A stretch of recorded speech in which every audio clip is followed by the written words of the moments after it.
Welcome, welcome, welcome back to the Information Week News Desk, coming to you live from Interop ITX. I'm Sarah Peters. My next guest will be speaking later today about cloud security and budget constraints, a sadly all too common pairing. He's Senior Director of Information Security for First National Technology Solutions, Robert LaMagna Reiter. Robert, thank you for stopping by. Thank you for having me. Especially before your session. That's a lot to do all in one day.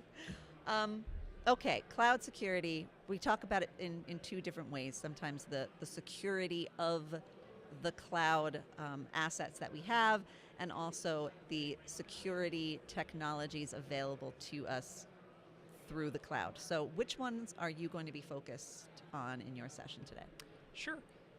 My session is primarily going to focus on organizations applying what their existing risk management strategies and requirements are to their multi-cloud environment. So I don't take a tool first or a cloud service provider security posture first stance.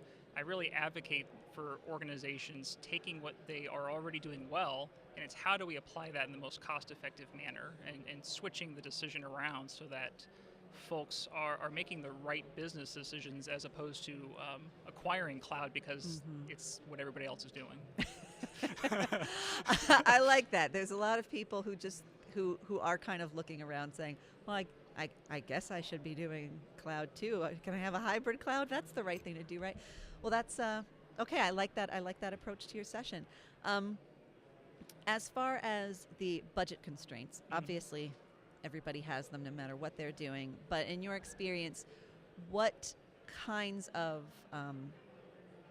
where are companies tending to snip their budget the most? If there's something that's getting sacrificed when it comes to cloud and security specifically, what seems to be getting sacrificed? Sure. So we all know the fallacy, unfortunately, that moving to the cloud is not necessarily cheaper. Up front, it might appear that way, but in the end, it turns out to be more expensive than originally anticipated.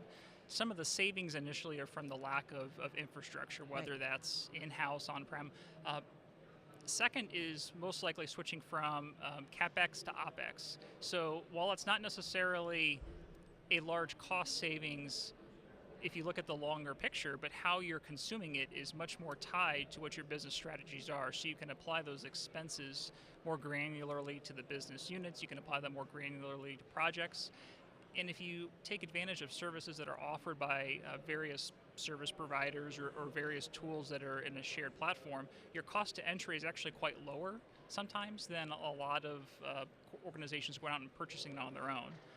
And the last component is really, we have a lot of tools in our organizations already, and I would bet most of us are using 50% or less of the tool's capabilities. So we're going to focus and talk about applying that tool and what you already have and making it work for you as opposed to throwing it out and buying something because it's recommended or new. Give me some examples. What kind of tools do you mean? The ones that we already have that we don't? Sure. I think most organizations have a pretty robust SIM in place. SIM technology has come a long way from event aggregation and log storage. Absolutely. Most SIMs have some sort of automation, some sort of elastic search capabilities, and if you combine all of the log sources that you're actually consuming, whether it be Office 365, your Azure, your Google, your AWS clouds, and you add those with your on-prem logs, you can create some pretty powerful automated actions and eliminate the need for other expenses elsewhere. You just need to focus on what your true deliverables and outcomes are going to be. Now, I love that, and I think that there's a lot of people who need to hear that message, but so many of the people, the security people that I speak to, and I'm sure that the same is for you, seem to have a problem really knowing their own environment, their own computing environment, even just the number of security tools that they have in the first place.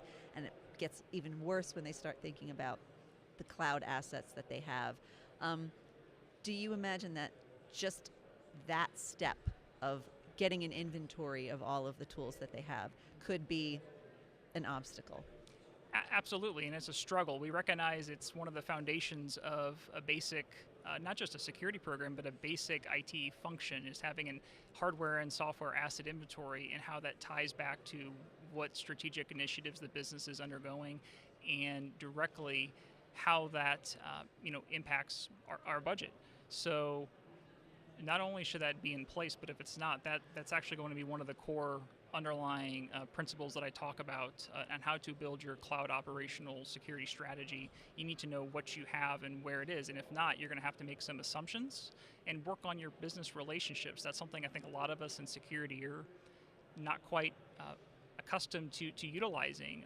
It's amazing what we can accomplish by forming stronger relationships with folks in other IT departments, but even outside of IT in the business. That is a message that has been coming through in a lot of different conversations I've been having, so I'm not surprised, but I am delighted to hear it coming from you as well. Robert, thank you so much for stopping by. It's been a pleasure. Robert LaMagna, Reiter. If you are here in Las Vegas, check out his session at 4 o'clock Pacific 4 today. o'clock. And if you're not here, just kick a stone down a winding road mournfully while you wish that you were here. We will be right back after the break at the news desk. Stick around.